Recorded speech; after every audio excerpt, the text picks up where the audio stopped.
Hey guys, welcome back to Sudoku Maniacs. So, yesterday I had posted this consecutive Sudoku on my website as a variant. I mean, it's part of the daily Sudoku that I host on my website where people come and solve. There's always a classic and a Sudoku variant that is available. But it so happened that this turned out to be quite a tricky consecutive Sudoku. I mean, the original version of this puzzle had just the digits 5, 6, 7, 8 given in the central box. But then that became quite tough, so I decided to fill it up with all the 9 digits in the central box to make it more approachable. But that in no way diminished the trickiness or the difficulty level of the puzzle. And approximately just 50% of the people who attempted this Sudoku were able to solve it correctly. And it was a really nice surprise seeing Tejal Phatak of India topping the leaderboard, especially ahead of some great Sudoku solvers like Titwunk of Estonia, who is the 2016 world champion, and Songjae Kwak of South Korea, who's among the top 10 players in the world. So I did receive a few requests from our regular solvers asking me to create a walkthrough on this. So I thought, why not? Since it has any, which has been a couple of days since I posted a new video. So given that we have very limited numbers and in a consecutive Sudoku, if you remember earlier, I had done a video on how to approach a consecutive Sudoku. If you have missed that, uh, you can go to the link on the top of the screen and check that video out. So coming back to this puzzle, 9, there's only one number that can be consecutive to 9 in a consecutive Sudoku, and since there is a bar, this will have to be a 8. And now wherever the lines are not there, we know for sure the digits cannot be consecutive. So this converse rule helps us in eliminating a lot of options. So now here in the column 3, that is, I already have a 1, I have a 2 here, 3, 4, and since there's no thick bar here, even though digit 5 cannot be there, 6 is not possible, 7 is possible, 8 is not possible, 9. So only 2 digits can come here. But again, there's a bar, so if this were a 9, I would require an 8 because that's the only consecutive digit with 9. Hence, since we already have the 8 in column 3, this obviously cannot be a 9, so this will be a 7 followed by a 6 because the 8 is already available. And with 6, we have the options of 5 and 7. This was the intended start. Now, this puzzle had basically two narrow bottlenecks, and once you cross or rather overcame those two bottlenecks, the puzzle would just open up for you. All right. Now, the first bottleneck that we see here is the digit 8 is in row 4 of box 6, right? But now let's see where will we find the digit 9. 9 obviously cannot be in these three. 9 cannot be in these two cells because 9 would require an 8 because of the bar, and we already have a digit 8 in row 5. And even in row 5 column 9, I cannot have a 9 because that would require an 8 in row 6 column 9. Hence, I know for sure the 9 also is in row 4 of box 6. And when we have two consecutive digits falling within a row inside a box, obviously they will be at the opposite ends because there are no thick lines between them, so we cannot have the consecutive digits being beside each other. Hence, we can safely say the 8 nines will be at the extremes here. This was the first bottleneck that we had to overcome. Alright, so now the remaining digits for this row are 1, 3, and 5. We have a 1 here, so this has to be a 3 and 5. So we get a 1, 3, 5, 1, 3, 5. And because of which, if this were a 1, this would be 2 and a 3. For a 3, it could be 4, 5. I can't have a 3, 2, 1 because we already have a 1. And if this was a 5, it would be 5, 4 and 3. So these would be the options here. Alright, good. Next, now comes the second bottleneck point. And this is not very clearly evident to the naked eye. I mean, you just need to think about it a bit. Let's have a look at row 3. And okay, before we move to that, because of this 8, 9, let's put in the pencil marks. This would be 7, 8, 9, right? All right. So coming back to row 3, where would the digit 3 be possible? It cannot be here. We have seen that. Because of the 4, this cannot be a 3. Even this would not be a 3 because the 3 is already there in the column. And because of this 2, the 3 cannot be here, right? Which means the 3 is in one of these. And since there's a consecutive bar, it will have to be a consecutive number there, correct? So it can be either 3 2 or 3 4, and we don't know the notation as in which cell the 3 would be in. And but because of this one, I cannot have a 2, correct? So this can be 3 4, and this can be anything of 2 3 and 4. How does that help us? We just need to go down here. Now in row 4 column 8, the possibilities are 3 and 5, right?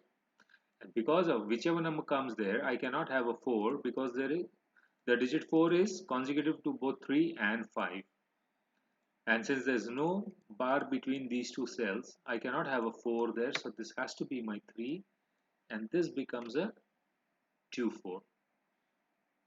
Correct? And because of this 3, this becomes my 5, and I have my 1 3. Correct? Just like we came to this 7. In row 5 column 8, I cannot have a 1. I can have a 2. I can't have a 3. I can't have a 4, 5 or 6 because 4 and 6 both would be consecutive to this 5, 7, 8, and I in which case cannot have the 9 because the 9 is logged in row 4. Hence, we have a naked single 2 that is possible here, and since I require a consecutive, 3 is already there, this becomes a 1. So I can have 1, 2, 3, 4, 5 is not possible, 6, 7, 8 and 9. So if that's a 4 6, this will be a 3 7. Again 3 and 7 not possible here, so this is a 4 6 and a 3 7. Correct? Now since we got this 2, in coming back to column 3, this cannot be a 2 because of the 1. This is not a 2, and I can't have the 2 above the 3 because there's no thick line, so this has to be a 2, which makes this 1 and a 3. So that's my 2 3 1, which makes this 2 and a 3, right? And this will again be a 4 6. So if this is a 4 6, 1 2 3, I can have a 4 here. I can't have a 5 because 5 will be consecutive to both of these. I can have a 6 and a 9. This can be 1 2 3. I can't have a 4, 5 6, 7 8 and a 9. And here I have a 1 2 3, 4 5 6 7 8. 9 is not possible.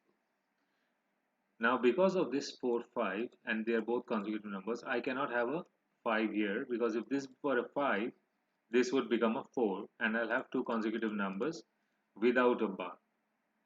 So now this 4 6 9 forms a triplet and I get my 5 here. I can't have a 4 here, so that's my 9 and this becomes my 4. And we complete the column. 3, oh, because of this 2, let's change this to a 4, 3 3, and this 3, so by classic rules that's a 3. This will have to be a 2 and this becomes my 4. Correct? Now 2 2, so that's a pencil mark of 2 here. 1 1, that's a pencil mark. 2 cannot be here, it cannot be here. These two cells again cannot be a 2 because of the two 3's and there's no thick line there. Correct? That leaves this and this cell, but this again cannot be a 2 because then I would require a 1 or a 3, both of which are already available in row 7. Hence, this is my 2, which makes this a 2 and a 1.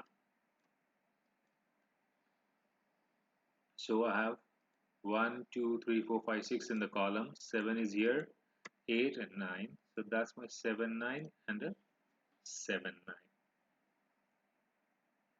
Right? 1, 1. This cannot be a 1 because of the 2, so that's my 1. Now, when I look at this box, the 5 cannot be beside this 4. It cannot be beside this 6 or this 4 for that matter. Neither can it be here because of this 4. So there's only one place for the 5 followed by a 6 because the 4 is already there in the box. So 5 is not here, 5 is not here, so this is my 5. Alright, so by classic rules, 6, 6, that's a 6. So I require, this also is a 7, 9 because the 8 is there, so that's my 8. And this is a 7, 9. Now because of the 7, 9, the consecutive digit will always be an 8, which makes this a 9. Right? 8 cannot be here, not here. That's my 8. And by classic rules, this becomes an 8 with a pencil mark of 7, 9. Last digit would be a 5, and this again is a 7, 9. Right? Clear so far? And now the 7 is logged in column 9, so this has to be a 3 with a 4.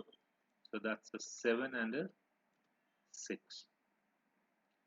Column 7, I require 3, 5, and 8. 3 cannot be here. 8 cannot be beside the 7, so that's a 5 with a consecutive 4. And the last digit 9 for the column, followed by an 8, 8, 8. That's my 8. And this becomes a 9 because of the 5 cannot have a 6 beside it. So that's a 9 and a 7. This again was a 6 and a 4 because we got the 4 here. So the last two numbers are 5 and 7. The reason is we already got a 7 here, so that's a 4 and a 6. 6 cannot be here. It cannot be beside the 7 because there is no tick mark. So this is my 6, which makes this a 6 and a 7, 9. So that's a 9 and a 7, 9 and a 7. And this would be a 5 with a 4. The last digit 1, 2, and 3. And that's how this Sudoku was supposed to be solved. I know in hindsight, once we see the video and we realize, oh, it was so simple. But yes, those two bottlenecks, one, placing the 8 and 9 in row 4 and finding the location of the digit 3 in row 3. Hope you guys enjoyed the video and it gave you a good insight on to how this puzzle was. And yes, I'm adding a link to this puzzle in the description of the video. So if you do want to try it out again, click on the link, give it a shot. And if you did enjoy this, like and share it with your friends. Comment on the video, let us know what you thought about this Sudoku. So, while I leave you to solve the Sudoku, happy solving!